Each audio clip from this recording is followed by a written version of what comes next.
Welcome to another one of our Heart Note Anthology Spotlights. I am delighted to be joined by Tisha Marie Pelletier, who contributed the Heart Note Dear Self. Welcome, Tisha. Hi, Steve. Thanks for having me today, and congrats on the Heart Notes book. Thank you. It feels wonderful to hold a book that I helped create in my hands, and hopefully all those others who contributed have that same sense of satisfaction and fulfillment.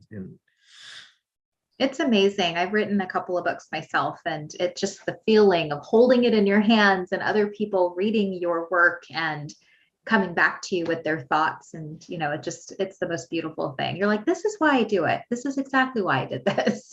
Yeah, it really is a beautiful experience. And to, imagine, the last person I spotlighted is in Nigeria, and then, people kind of all over the country, and, I love how things can come together in our day and age, and hearts can be touched all over the world by creating something right where we are.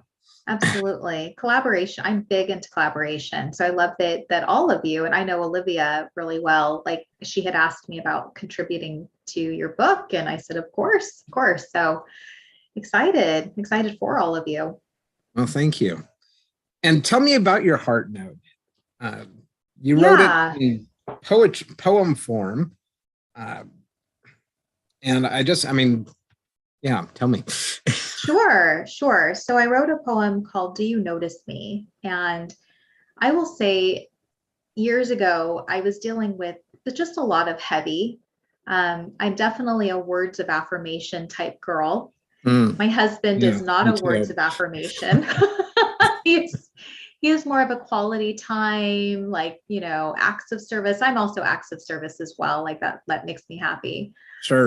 But I was really struggling because my husband is not an entrepreneur, and I've been in entrepreneurship since 2004. And I'm sure Steve, it's the ups and downs, the struggle, the roller coaster, that I'm doing great today and tomorrow I'm not so sure.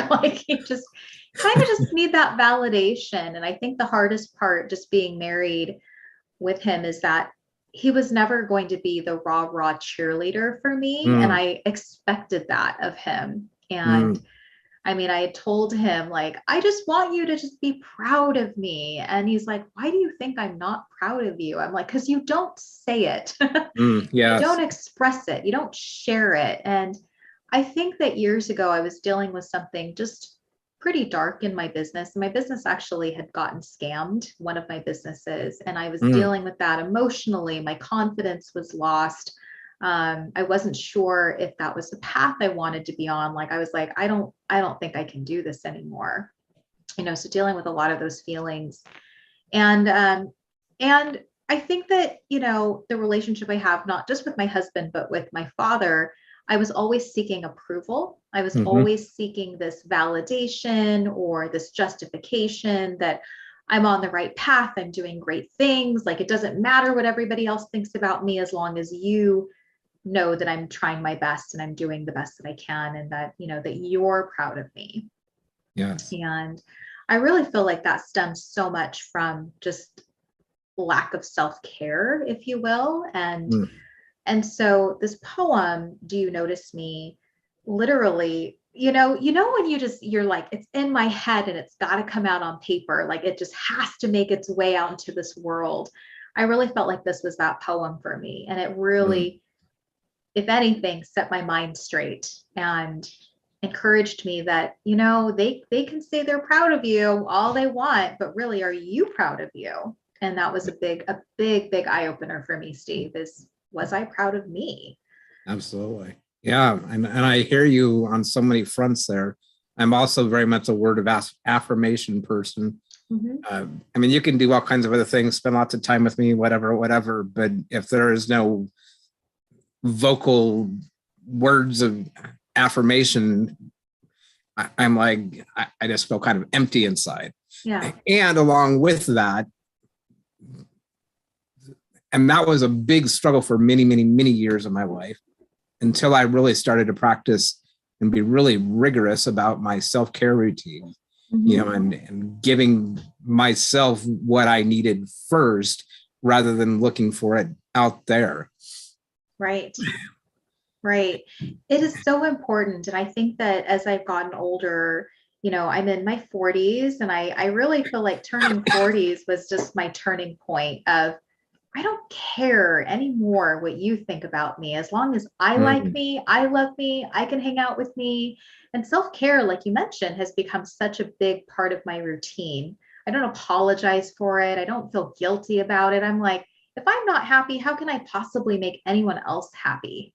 Absolutely. You Yes. know, Yeah. and yeah. And so the poem, you know, Do You Notice Me, was really more about coming to grips with, am do I believe in myself? Do I believe in my abilities? Can I do this? Or am I always seeking approval? And if I don't get your approval, what does that mean for me? Like, am I always going to feel like I'm not living my best version? You know, and I hated feeling that way. And so this whole thing of, do you see this person and right in front of you? I'm like, well, shoot, Tisha, do you see the person in front of you? It really, like I said, those words just poured out of me. And I was like, geez, Tisha, look at you. Like, look at what you've done. Look at how far you've come. Yes, it's so amazing that people think you're this incredible person. Do you really need your husband and your dad also feel that way? Or do you feel that way about you? And I think toward the end, I was like, hell yeah, I love this girl. Like, she's done a lot. She's accomplished a lot. She's exactly the person she needs to be. She's a great mom. She's a great business owner. She's a great wife. She's all of these things. Be proud of you. Like, notice yourself first. And Yes. so that was my big aha, if you will, because I struggled with it for so many years. And I just remember being crushed when my husband's like, babe, I'm sorry, I'm not going to be the person that like throws confetti at you when you walk in the room. And I'm like, really? But I had to really let that go and say, he shows love and he shows support in so many other ways. I need to be able to let that go. And if I need words of affirmation, be surrounded by other people that also love to give those words of affirmation, you know, and that was really my big, wow, aha, okay, I got this. Well, you know, the thing that strikes me with you sharing that is, you know, you wrote a poem, which is honestly not that common for people to do. And the fact that you have those words, and I write literally a little bit of poetry each morning, like a line or two. And I mean, it can take me weeks to actually finish a poem, but those words bubble up from inside, right? You know, and when we are taking care of us, the source of those words, then, you know, we can provide our own words of affirmation. And it's wonderful to get those words of affirmation from other people. Right. But first of all, are we being that source of affirmation? Are we supporting ourselves and giving us the loving words, the encouraging self-talk that helps us to be at our best? Right. Right. And I can tell you that years ago, I wasn't the girl that woke up in the morning and said, I'm confident, I'm brave, I'm going to crush it today, I'm beautiful. Like, I wasn't that girl. I struggled a lot. And I think that that's why I said, like, I feel like when I hit my 40s, everything started to change. I feel like my 30s, I was really missing the identity of who I was. And, you know, I have, my kids were younger. Now they're, you know, 13 and 10. But back then I'm like, who the heck am I? Like, I really feel like the struggle is real, that the midlife crisis is real. I experienced it where I'm like, I don't even know who I am. I don't even know what my purpose is. I don't know where I go from here. Yeah. You know, so I've always, honestly, Steve, had to pivot and rebuild and gain confidence and lost confidence and brought back my confidence. Like, it's always been a journey for me. And, absolutely, you know, and like you said, the poem, here's the funny thing. I haven't written a poem since I was in high school. I wrote one for my mother on Mother's Day, and she had it framed and it's sitting in her house. And like before then, I wrote a poem back in like elementary school that won the contest. Like, I remember it being like framed and in the library for a month. And I thought that was the coolest thing. So I agree with you. I've written books, as I've shared. So I'm really big into sharing my story and very openly and honestly and vulnerably. But this poem was just like, wow, Tish, like a poem is coming from you in this age, like that you're just going to start writing it. You haven't written a poem in like decades. And it just came from the heart, honestly. Like you Yeah. guys have this book, Heart Notes. Like this was my heart story of this is where my struggle was. And it's just this, it's not even that long. You've probably read it, and it's just like a couple of verses. And then but it's, to me, it's made such a big impact that when I hear other mom entrepreneurs, especially, that are going through something very similar where they're like, my husband doesn't get it, I don't think they're proud of me, I Mm, share that poem. Like I feel like it's my gift mm, to them of, can I send you something? I think that this will really help you in the time you're in right mm, now. And I'll send it. And one, in fact, I was just on the phone with her and she was like, I just cried. I read your poem and the tears just came out because mm. you're so right. Like I need to be proud of myself. Like nobody else, like it doesn't matter if everybody else in the world is proud of me if I'm not proud and happy with myself. And I said, I had to learn it the hard way. I struggled a Yeah. lot through that. It almost tore my relationship apart because I couldn't figure out what was really the secret sauce. Yeah. Yeah. Absolutely. Well, you remind me of an experience, and I definitely experienced midlife crisis. Uh, and what I had been looking for, like all the answers out there, right? As much money as I can make, as many, as high as I can climb on the ladder and all that kind of thing.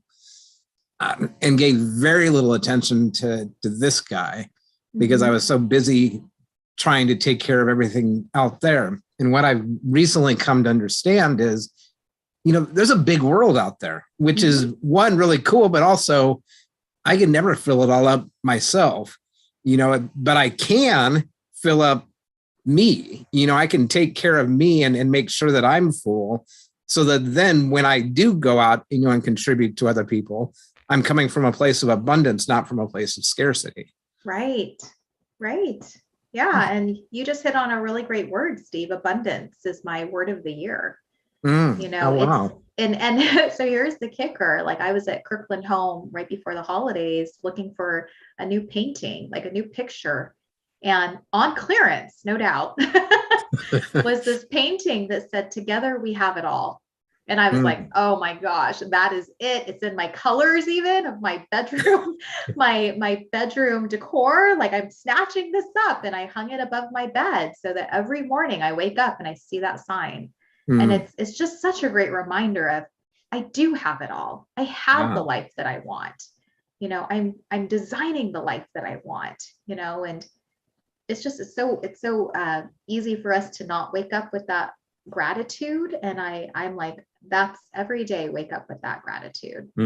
That's beautiful. And I love that phrase, together we have it all, because, when we take care of us, when we make sure that we're getting the words of affirmation, when we make sure that we're getting the self-care that we need, we're full. And if each one of us did that, rather than worrying about everybody else on the planet, and I'm Mm-hmm. not saying don't worry about other people on the planet, but when we take care of us, then together we do have it all. Mm-hmm. Because your gifts that you have to contribute, my gifts that I have to contribute, we complement one another, as with everybody else that made this book. We had 29 contributors that in total made the book that we have. Mm-hmm. And by all of us coming together, we created what we have. We do have it all. We had to have it all to make what we actually thought of starting out as a very short book of about, I don't know, 30 pages or so, as a 170 page book. Wow. That's Yeah. incredible. That's incredible. Yeah. Olivia reached out. I posted this poem, in fact, on LinkedIn, and I actually read it in a video. Like Mm, I was a part of a video challenge, and it was just so perfectly timed because the assignment was to share a poem, any poem, roses are red, violets are blue, whatever you wanted to, just do a video about your poem. And I said, you know what, this poem of mine actually deserves to see the light. Like I shared it just with some friends and family. I actually wrote a blog about it, about why I wrote it, but I hadn't really publicly shared it in the way that I needed to. And so I actually read the poem on my Wow. LinkedIn, and Olivia caught wind of it. And so when you were writing this book, she said, would you like to submit this? And I said, oh, absolutely. If it can help someone, like it helped me, and just writing it, and, knowing that I had to really get over that and let that part of me go, then absolutely. I mean, it's like we say, if we can help other people, isn't that what life is like? That's what you want out of life, is if I can help someone be a better version of themselves. Yes, absolutely. Yeah, that's beautiful. Well, thank you, Tisha, for your contribution to this book, for the contribution you're making in the world, and for your contribution to the spotlight. I just love hearing all the backstories behind the heart notes that are in this book. It just keeps getting richer and richer. Oh, I bet you have definitely a great role there in being able to interview all your contributors. So thank you for having me on the show, and for letting me be a part of this masterpiece that you've created, and getting it out to the world and helping other people. You're so welcome, and thank you. Thanks. So go out, everybody, and pick up your heart notes, because together we have it all. And there's even space at the end of the book for you to write your own heart note. And it can make a huge difference. So see ya.